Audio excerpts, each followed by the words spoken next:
What I love and what gives me the chills is when I see a business owner experience the joy of success.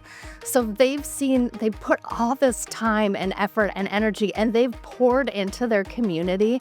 And a lot of times when we talk to owners, they kind of start out discouraged. They're maybe burnt out.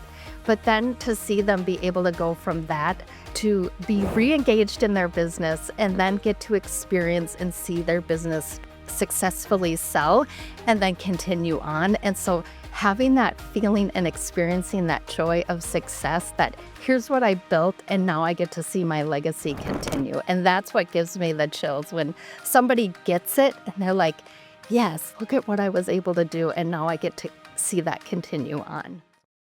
Hey there, business enthusiasts. Welcome to the Chills Podcast, brought to you by All Weather Roof. Because just like a sturdy roof, our conversations are built to last. I'm your host, Brent Loberg, and we're about to dive into the world of business, family, and the moments that give us those exhilarating chills. Ever wonder what keeps successful people inspired? Well, get ready to find out as we chat with some fantastic all-weather customers, partners, vendors, and friends. We'll explore their triumphs, challenges, and maybe even some unexpected secrets. After all, business is not just about numbers. It's about the people behind them. So grab your metaphorical popcorn and join us on this journey.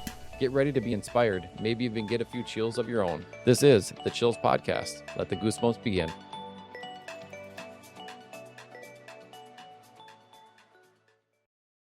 So I guess let's start. Introduce yourself. Well, my name is Deborah Everson, and my husband and I own a company called Everson Retail. Okay. 2.5 years ago, we sold our hardware retail business that had been in his family for 56 years. Oh, wow. Yeah. And it was kind of a surprise for us. But we just, when you get an offer you can't refuse, you can't refuse. Yeah. And so since then, we decided that we wanted to help other retail business owners through the exit process. And Okay. we felt like there was kind of a gap in the market for exit planning for small business retailers. And actually, they consider them micro businesses because the ones we work with are usually 5 million and under. Okay. And so, we just are trying a new endeavor and seeing how things go and doing things like this. And it's just been a new adventure for us. So let's back up a little bit. Where are you from? I'm originally from Coon Rapids. Okay. So, interesting story, though. My husband and I, we met online. I was living in Minneapolis. He was in the hardware store in Waconia. So the store was in Waconia. He lived in Watertown, and then I lived in Minneapolis. We met online. We were married within 5 months. No way. Yeah. And Really? we just That's so cool. celebrated 12 years of marriage on Sunday. Oh, wow. Congratulations. Yeah, thank you. We were a little bit older, and neither of us had been married before. We didn't have kids, and it's kind of like we just knew. Sure. I like So, that. It's yeah. a great story. Yeah. Great love story. It So was. so you kind of got thrown into the hardware retail business. Yeah, so I say God has a great sense of humor because I said I'm not handy and I hated retail, and then I married into the hardware business. I was actually working as an IT project manager when we met. Okay. And then a couple of years into our marriage, my husband said, the store isn't doing well. We need to make some hard decisions. So we could liquidate, we could close our doors, we could try to reinvest in the business. Mhm. And so we decided to reinvest in the business, and we created a 5-year plan and said, let's see if we can turn things around. So I left my 6-figure job to go make $12 an hour at our hardware store. Okay. And it was quite the transition going from, a corporate role to being in hardware retail. But actually, I ended up finding more of myself and really ended up enjoying it. And so we were able to turn the store around and become quite successful. Okay. And then eventually we were able to successfully sell it and transition out of the business. So when you first came into the hardware store, were you like hands-on? Were you running the cash register? What were you doing? When you're a small family-run business, you're doing everything. So I learned how to mix paint. I learned how to help people find the right nuts and bolts for their bed frames. I learned how to help people with plumbing and electrical. I mean, all the stuff I would have never guessed for myself in the business. But then also all the marketing and hiring. And when we remodeled our store, we created this really cool, unique boutique style hardware store. It was not anything anybody had seen before. And so we ended up adding home decor, which was actually my favorite. And so I really oversaw that department, and it was a great differentiator for us in the market. Because we were a hardware store that sold home decor. Sure. But since we had consistent hours and we were open Monday through Sunday, Monday through Sunday, well, however you want to say it, Sunday through Saturday, we were open 7 days a week. That started bringing people in. And that was one of the things that actually helped turn our business around, was adding the home decor, but then also the way we remodeled it, we were able to start hosting classes. Okay. And so we had a ton of kids events, and we would do a kids craft Saturday once a month. We ended up doing a Santa shop where we'd close the store down and kids would get to shop with Santa and Santa's helpers and shop for their parents. And Santa said that was his favorite event because when he would ask the kids what they wanted, they would tell him what they wanted to buy for their family instead of for themselves. Okay. And it just touched his heart, he would say. And I'm feeling some like Chip and Joanna. Like I feel like there should have been like a TV series or something. Exactly. I agree. I think that would have made a great show, is hardware, the family hardware business. Okay. But I love hardware retail. I'm super passionate about helping hardware retailers grow their business and then be able to eventually sell it and transition it to someone else so that their small town can continue having a hardware store. Yeah. So my family lives down in Egan, and we're within walking distance of an Ace Hardware. Yeah. And I love going there, and we have a Menards and we have Home Depot within a couple miles as well. But I love just walking down to the Ace Hardware. It's like you said, it's boutique-y.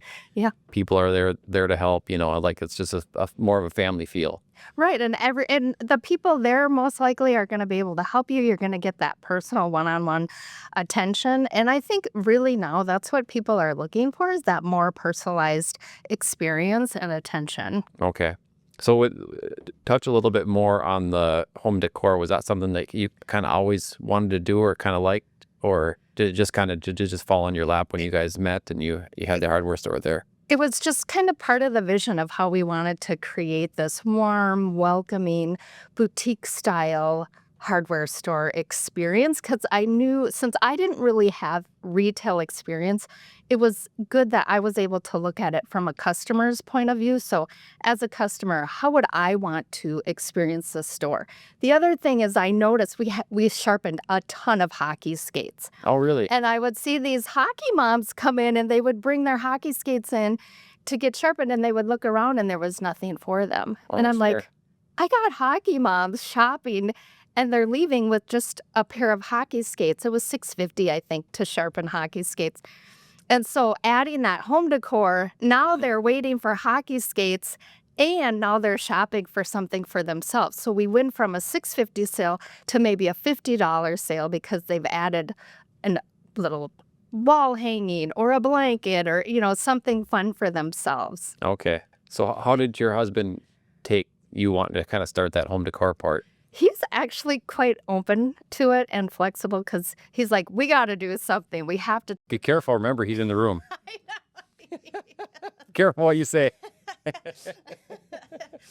Yeah, he was quite flexible, and he knew what my vision was and what I wanted to see happen for the store, and getting it turned around and getting people. And it actually ended up becoming a place where people thought of us.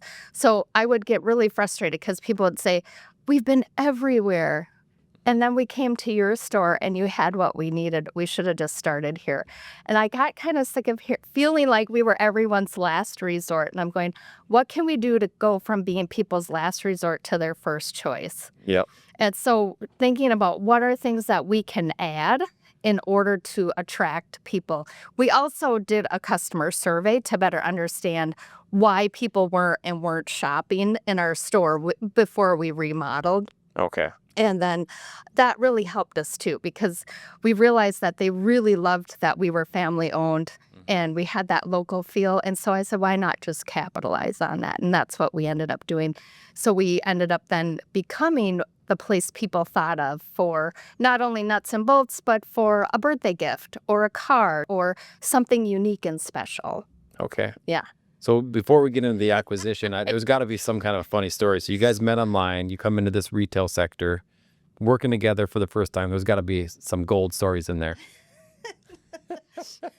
Well, it did take a little bit for us to adjust because I would tell him, well, you need to be out on the sales floor. You need to be doing this. And he's like, I brought you in for a reason. He wanted to be working on the financials. He wanted to be working on the back area stuff. And so it took us a little bit to kind of get rhythm to figure out what each of our roles were, because it got a little confusing too for our employees. Like, who am I supposed to go to for this? And but we've had some interesting, fun stories with customers. We did a delivery for a grill, and somebody said, "Oh, it'll just be up the door." And when the guys got there, it was, okay, take these stairs, go this way, up this way. Up. Like all of a sudden it went from just going from the door to going to somebody's back deck, meander it up through the stairwell and then up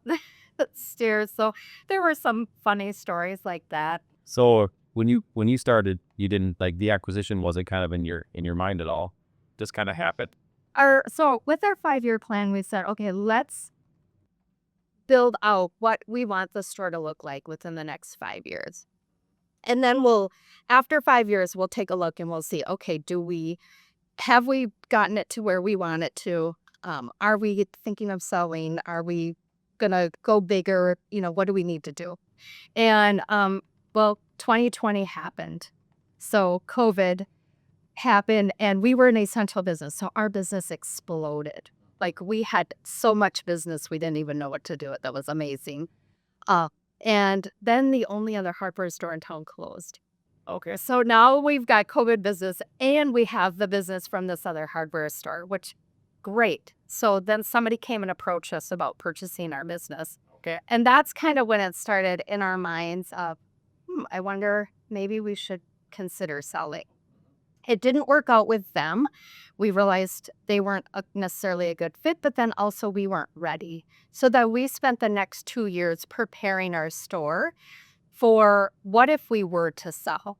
So we started getting all of our financials in order, all of our inventory, all the things that have to happen when you're going to prepare your store for an exit. And so then after that 2 years, we started looking around and we approached our buyers and sent them a teaser sheet and said, here's what we're looking at. And a month later, we heard from them that they were interested in us. And then from start to finish, it was 10 months. And we handed them the keys and they literally started doing business that day. Oh, wow. Yeah, it was a 10 really process. Yeah. Wow, that's quick. Yeah. So we talked a little bit about how I'm the gas bill and my wife's the brake. Yeah. And you guys are kind of the opposite. So he'd been in this business and it was a family business for a long time. Was it more hard for him to kind of let go, or was he kind of ready? Well, it was actually our whole so his parents still worked in the business too. So we were majority owners of the business, but my father-in-law still really loved the business and still worked there every day. And so his idea of retirement was to work until he could physically work no longer. And so it was really I think that 2-year process was something that all of us had to go through to start preparing emotionally as well. Sure. Letting that go. My mother-in-law was excited. She was starting to look at RVs. Yeah. And she's starting to plan their road trips and trying to figure out, how can we start vacationing together? Because she'd been waiting for this for a long time. And so she was excited when we found our buyers and she was ready. But we realized that we were all ready by that time. And I think our buyers were a little skeptical because my husband and I are quite young. I was 48 at the time when we sold it. And they kept asking, no, why are you selling? And they weren't quite sure. But we just knew that for our family, our business had run the life cycle. And so we were ready to transition it. And this organization was able to build on what we did and make it bigger and better. And our number one goal is that it would stay a hardware store. And they're able to keep it a hardware store. And it still is, right? Yep. Okay. So it's under the Fratelloni's brand. Okay. Yeah. All right. Very nice. Yeah. So talk a little bit more about a family dynamic when you're going through that transition of selling? Because that's gonna be part of your business moving forward. Is kind of working with the people. And Yeah. how was that with your in-laws and kind of you coming in? Was it any battle, or was it all kind of smooth sailing? And these are good questions for any family-owned business to ask. What is equal and what is fair? So maybe one sibling has worked in the business their whole life, and another one is not been in the business, but they think that they're going to get a piece of the business. And we've seen this with businesses that we've talked to. And so having those hard conversations with your family, who gets what and how much and what is equal and what is fair. Okay. Those are questions that families need to ask themselves. We talked to somebody recently who said a deal fell through because the husband had never told his wife that he was selling the business. They didn't work together, and she found out, and he's like, I need to back out of the deal because she doesn't want me to be home. So having those lines of communication are so crucial and key. And so we deal a lot with the emotional side of owning a family business and what does that transition look like? And then preparing yourself for what does life after exit look like too. So Finding that purpose. right, Okay. exactly. And it can be hard because your business becomes your identity a lot of times. I mean, I was in the business for 8 years and it still became my identity. I knew who I was in the community. I knew, I had a plan every day, what I did. And then to go from everyone needing you to no more emails, no more need to post on social media, no nothing. It's kind of like, okay, now what? Now what am I supposed to do? And that's a huge thing for business owners, that they forget to walk through what is life after exit going to look like for me. Sure. Yeah. Do you still do any of the home decor stuff? I don't. No. I don't. And I said, if I ever start a retail business, it will be for the sole purpose of growing it and selling it. So I'm very much a visionary and strategic thinker. My husband's more the operations guy. And so I'll think of something and create it and build it, and then I want to pass it on to somebody else. So I don't like doing the whole day-to-day operations piece of a business. I'd rather think of all the fun things that we're going to do, how to get people in the door and how do you grow it and then transition it on to the next person. So, what part through that acquisition of the company, when did you guys realize that, hey, you guys might want to do this for a business moving forward? We felt like there was nobody there to help us. We started out with a broker and then we ended up firing our broker the same month. And I'm not against brokers. It just wasn't a good fit for us. So then I ended up negotiating the sale of our business. And during that process, we realized there was nobody really there to help us. What we received was a spreadsheet from our district manager. And, they did the best they could to help us. But just a spreadsheet with our fixtures and what we needed to, help get our valuation. We just didn't have anybody to kind of walk us through that process. So we're now certified exit planning advisors through the Exit Planning Institute. Okay. And there's 3 pieces when you're planning your exit. There's the personal, business, and then financial. And so as you look at each leg of that stool, going through that process helps. And they suggest doing like every 90 days. They call them 90-day sprints. And going through that process then helps a business owner say, okay, at the end of 90 days, it's the decide gate. So do I want to continue growing and continue doing business as usual, or do I want to start looking at an acquisition? And that really helped us see, okay, here's the things that we did right, and then here's some things that we could have done differently. And now we're able to take the things that we did and experienced, plus now we have the tools from our certification, and now to be able to help other business owners. So the biggest thing was that we just felt like there wasn't really anybody there for us and to help us through the transition. And so we wanted to be able to bring that to other brick and mortar business owners. Okay.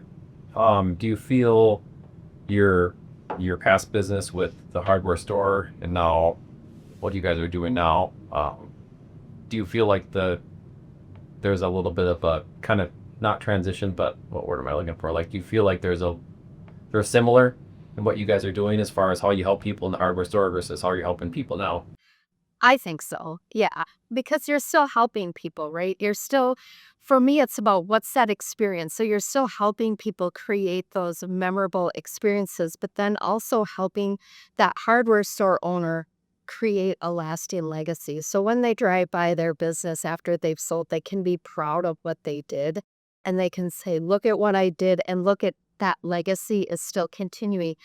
For us, it's not named the same anymore, but we still shop there and we're still proud. Our community members, when they see us, still thank us for keeping it a hardware store. And that's my passion is that when a small town hardware store closes, most likely it will never open again. You won't get another hardware store. It just costs too much to reopen. But if you can keep that hardware store viable, and what we've noticed when we've done our research, that hardware stores that sell actually do well and they continue. So if a hardware store owner makes a good plan and then they sell it on to the next person, their store and their legacy is going to continue.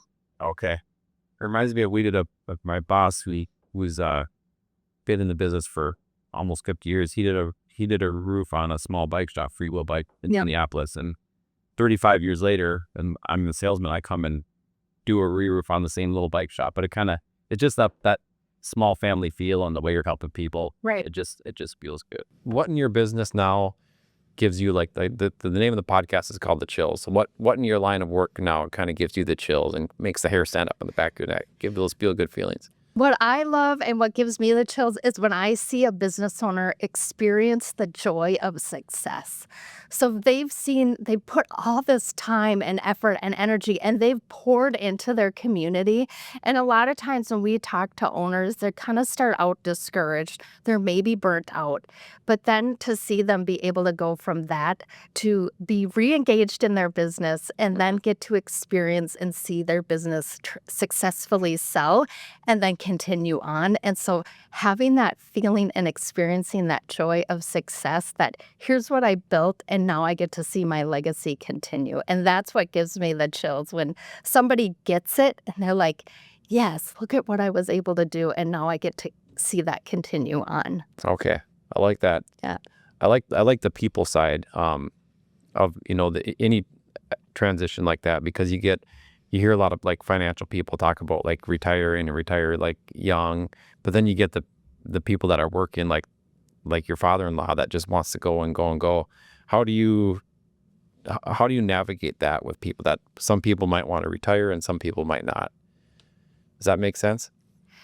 So here's the thing that I think there's kind of a misconception about exit planning. And I love your question because you can actually plan an exit and still own your business. Okay. What is it? So maybe you don't want to retire. You want to keep your business.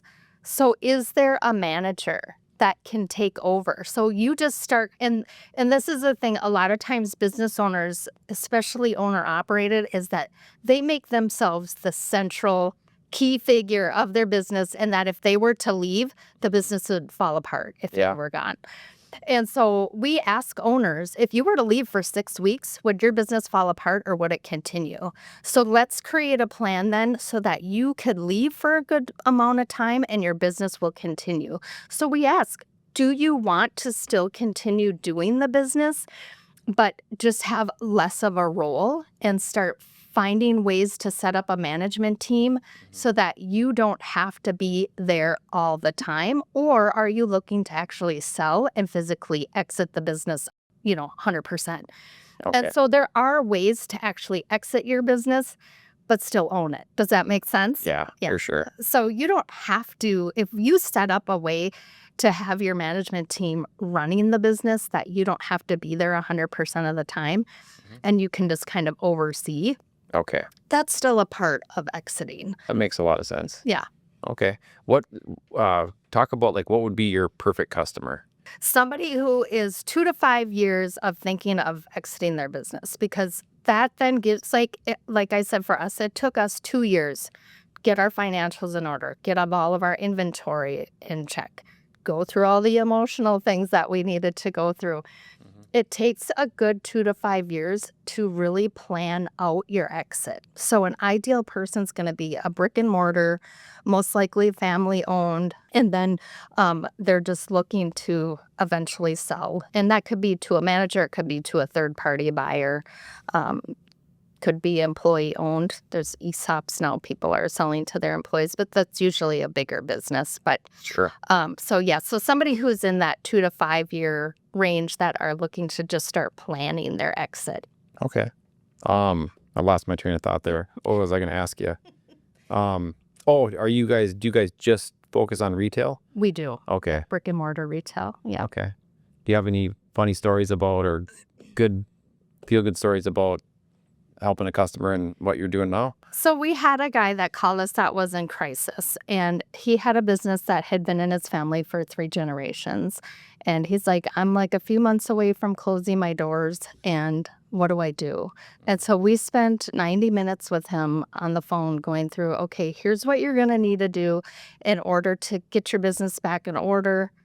Here's our recommendations, and here's our recommendations as far as what you're going to need to in order to sell it. Sure. And so we went through that with him and did a follow-up, and within 7 months he was able to successfully sell his business. And he's like, thank you so much. And his wife she wanted him out so bad. So they were both very grateful that we were able to help them. Now, is planning an exit in 90 minutes ideal? No. Sure.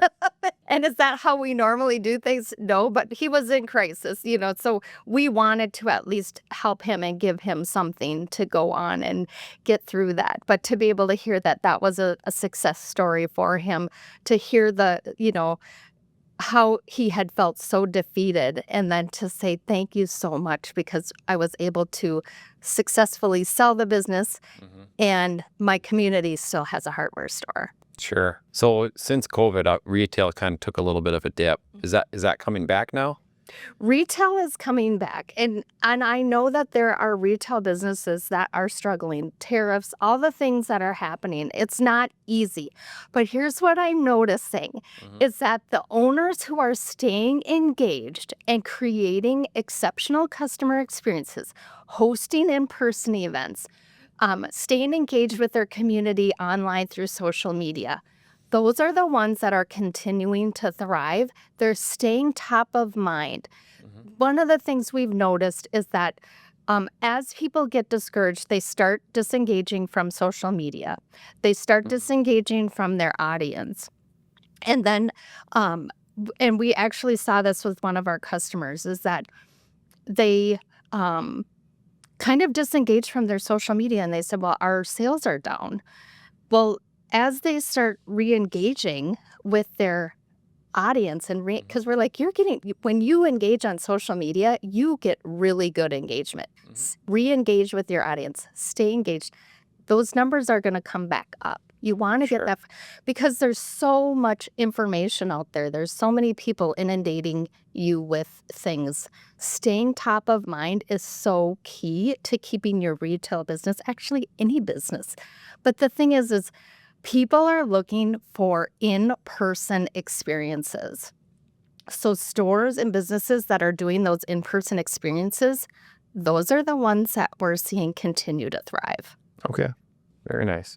Couple more questions. Yeah. So tidbit of information for the audience on entrepreneurship. You went through working in retail and selling the business, and now you started your own business again. How about some words of advice, tidbit of information for the audience on entrepreneurship? It takes longer than you think. Everything takes longer than you think. We thought, okay, well, we're going to start this new business and it's just going to take off and it's going to be great. And it just takes longer. It's taken us a while to really start building our business, people to trust us. We did a total mental shift. We went from being a brick and mortar business where everybody was coming to us, vendors, customers, everyone came to us. Now we're on the other side of that and we're going to people. So it was a total mental shift for us to go from everyone coming to us. Now we're going to them, and now we're the salesperson. And so having to make that shift and realizing that things don't happen as quickly as you think they will. So I do writing, I do podcasts, I do speaking, all these different things to get our name out there and for people to trust us now from being retailers to now being exit planning advisors. So making that shift. So just being prepared that things just take a little bit longer than you think they're going to take. But that doesn't mean you don't do it. You just keep pursuing it. Yep. Be consistent. Yeah. I like it. Yeah. How about working with family, working with your husband? I love it. We love working together, and I can say that. Yeah. He's in the room, But that was one of my dreams. So when I was young, my parents owned a business together. And so that was always one of my dreams, is that I would work with my spouse. I didn't know it would be in hardware retail at that time, but we actually enjoy working together. But the biggest thing is realizing you have to keep those lines of communication open so that you can continue to thrive as business owners. Otherwise, if that is communications broken down, it's just too hard. And that's where we see a lot of couples, especially married couples in business, start to struggle if they're not communicating clearly. Mm-hmm. Very nice. So how do people get in touch with you? They can reach us at eversonretail.com. I'm on LinkedIn, Facebook, Instagram, all the socials. Okay. Well, this was fun. Yes. Thanks for coming in. Thank you. Good meeting you. Nice meeting you. And that's a wrap, folks. A huge thank you to our incredible guests and, of course, All Weather Roof for making this podcast possible. If you enjoyed these conversations as much as we did, don't forget to hit subscribe and share the chills with your fellow business aficionados. Remember, it's not just about business, it's personal, and it's all about the people. Stay inspired, chase those dreams, and let the chills guide you. Till next time, this is Brent, signing off from the Chills Podcast. Catch you on the flip side.